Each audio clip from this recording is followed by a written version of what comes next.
On this week's Hell's Kitchen recap episode, the teams were tasked to make 4 pasta dishes, and while one team finally completed a challenge after several challenge losses, both teams had a struggling dinner service, and one person was again sent home. And to be honest with you, I'm kind of upset that this person went home because I really wanted them to see them make a little comeback. We've got so much to talk about in this week's Hell's Kitchen recap and review. So I just want to apologise in advance, just to say I know that the episode is already out. The final 8 episode is out. So what I'm going to be doing is I'm going to be doing a recap for this and the other episode as well today. So by the time it gets uploaded, I'll most likely make the other episode straight afterwards. So hopefully that will to play out because I've been so busy lately. I've got so much to do on regards to my channel. I've got to do this is on my list. I've got to do the Masked Singer UK costumes, like reviewing them. I've got to do the America's Got Talent Fantasy League. I've got to do that. I've got to do my two Masked Singer performance rankings. I've got to do the voice as well. So much I've got to do. So hopefully by the time I've done all that stuff, I'll be able to continue my TMY as it's currently on hold for a few days, and I'm just so busy with stuff. It's just unreal. But anyways, Masked Singer has just a few days ago. We had soundtrack night and we had Donut make it to the final, and the final is next week. So we've got Cow, Gazelle, Sequin, and Donut in the finals. Sorry. But I'm just so excited for the final. I think season 10 has been one of my personal favourites. I think compared to season 8 and 9, this has been kind of like a step up in a way. Oh, hang on. Back in a minute. Oh, I'm sorry about that. I just had to do something very quickly. But as I was saying, the final is next week, and we've got Cow, Gazelle, Donut, and Sea Queen. I'm so excited to see who can actually win it. I'm really am hoping that the Cow can win it. I'm really hoping he wins. He seems like he's one of the favourites as of right now, and he's one of my favourites as well. Although I was rooting for S'more to make it to the final, I'm so happy Cow made it. So I'm really am hoping he wins it. I'm Team Cow all the way. But also, I've been having really, it's very busy this week as well. We've got The Voice is coming up tomorrow at the last audition round. I'm thinking of doing maybe what I did earlier last time on AGT when I did my tier list. I may do something like that. But but who knows? It's very possible I could very well do it. But we shall see. We shall see. Excuse me. What was I saying?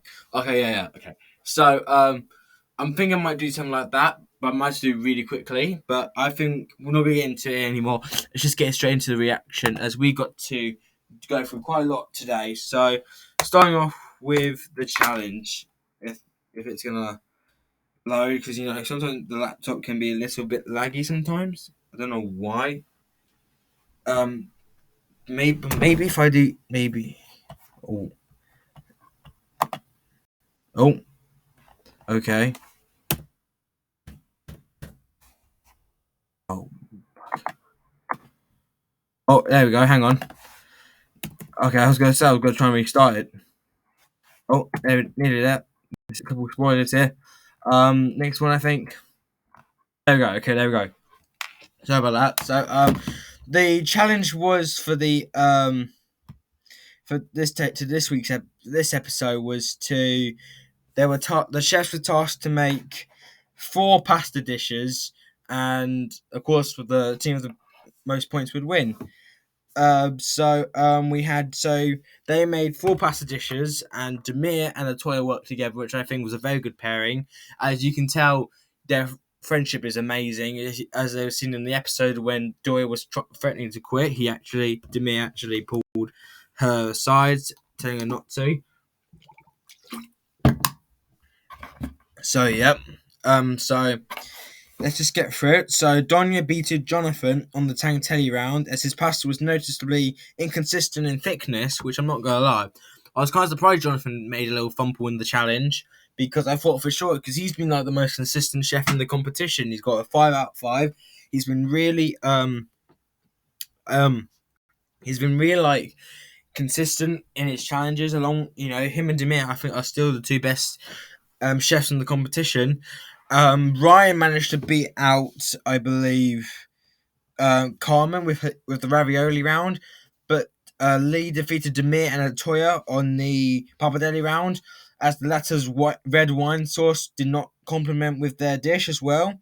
And despite Sammy mistakenly shaping her agnolotti into a tortellini, she still managed to beat Jason, whose pasta was served undercooked, leading the red team to score 3-1. So the red team have won I think their third challenge, I think, which compared to the blue team, they've won like 8 challenges, and I think it's their third. So it just goes to show the red team are really not doing too well in the challenges this year, which is kind of unusual. I'm not gonna lie, because I think there was a few about 10 seasons ago, where there was one team that I think the season 11 red team dominated the blue team. I remember that the red team completely, utterly dominated the blue team, and it was just like it was so satisfying to see that happen.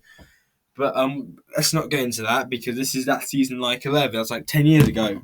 That's that. Yeah, that basically like 10 years ago. So it was kind of unusual to see you know Jonathan kind of fumble in the challenge, and he didn't even use his punishment pass again, which is, to me, is like he's definitely keeping it for later on, which I think is very smart to do. And he's won loads of challenges, and so I can understand why he wants to, because you don't want to. It's like Melissa after, I think, the second challenge the blue team won, she immediately switched it out for Jason. But I think what he's doing is really good. He's like holding back the punishment pass for quite a while, which I think is very clever of him. But but that's that. So the reward, and I must say, this is a very unique reward, okay? And you may not believe me when I say this. So the red team got a set of OXO brand cookware, and they enjoyed a session of, and I'm not making this up, I'm not exaggerating when I say this, goat yoga. Like like the goats, on farms, and you get yoga. Like when you all do these all stretches. I can't do any stretches. I'm not that flexible. But they did yoga with basically goats on them, and I just thought that was such a clever reward. I'm not gonna lie. Maybe not my type of cup of tea, but I would definitely be there for the ride. And I think Carmen as well. I think she admitted that she was noticeably confused by the concept of the whole reward, as the goats were placed on top of their backs while kneeling in an attempt to relieve tension in certain muscle areas. So but they seemed to enjoyed it. And then the blue team had to make 200 pounds of pasta, and Jonathan actually messed up the pasta because it was too dry, I think, and then it was rejected by sous chef Jason, and he had to restart from the beginning. But he was able to recover without any hesitation at all. So that's a good sign on Jonathan. And now we go to service, and I just want to say that service was a rocky service of both teams, but they did complete service, which is a good thing though. What was I going to say? Oh, tired. Anyways, let's just get started. So in the blue team, Demir was very vocal, and he led the team again, and he was just fantastic. Like I said, Demir is just absolutely fantastic leader.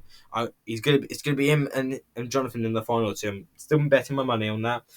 But Atoya, she actually undercooked the lobster twice, forcing Demir to assist her on the fish station. And while then Atoya, she kept struggling. She was failing to communicate proper ticket times, and so Gordon took her to the back room, and she gave her a talking to, and he even said that, I understand where you came from, and I understand that what you're doing this for. And he said, I need you to compose yourself and calm down. And then, she kept, she did, I think she did all right afterwards, but this was not the best look for her Toyo, because I think, but in the end, they did complete dinner service. And also, Jason actually served raw Wellington to sous chef Jason's wife. So, and I think I've actually noticed his cookiness is really really gone to it's really shown back again. He's really gone back to his old to square one. He's gone back to the drawing board where he's just this really cocky, overconfident little person. And and I just it just this was not a good look for him. Honestly, it's just like I don't know, but like because I thought he did pretty well the last two episodes, but then it just seems like he's just like oh my god.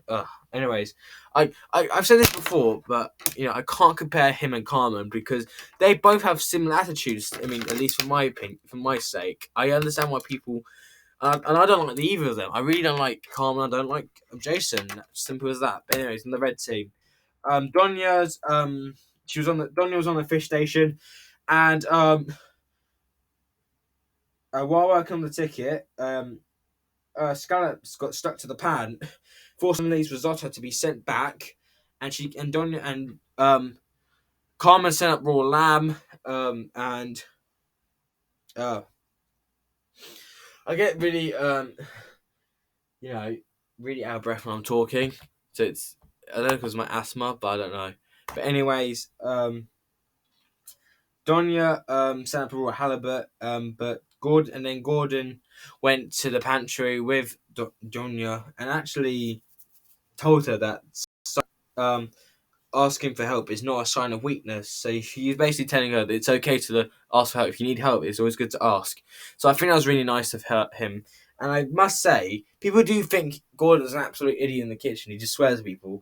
But not all the time. It's not all the time because he even admitted in the first episode that he wants everyone to do well. So, it just goes to show he actually cares about people. So it's not just about himself. It's not about television. But I mean, it's good. It's good. It's good reality TV. It's good. It's got good production, I must say. But yeah. At the end, at the end of the day, we had both teams losing, and we had to have we had Lee and Demir as best of the worst. Demir, there's no surprise there. Okay, no surprise there. And so the nominees were Carmen and Donya and Jason and Atoya. And in the end, Atoya was sadly sent home because Gordon felt like she was losing her voice in the kitchen, had gone too far for her own good.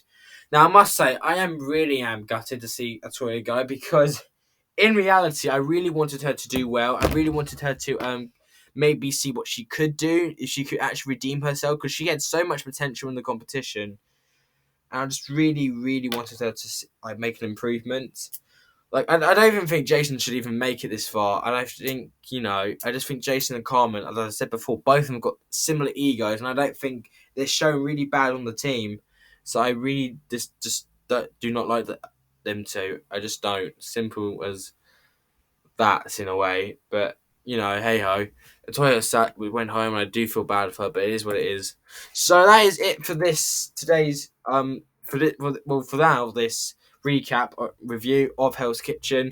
I will say, as I said before, I'm going to recap Hell's Kitchen the 11th episode once this is out. So I'll be busy then. So But anyways, thank you so much for watching this video. Hopefully it doesn't take too long to come out. Thank you so much for watching. I'll see you guys next time for our next Hell's Kitchen recap and review.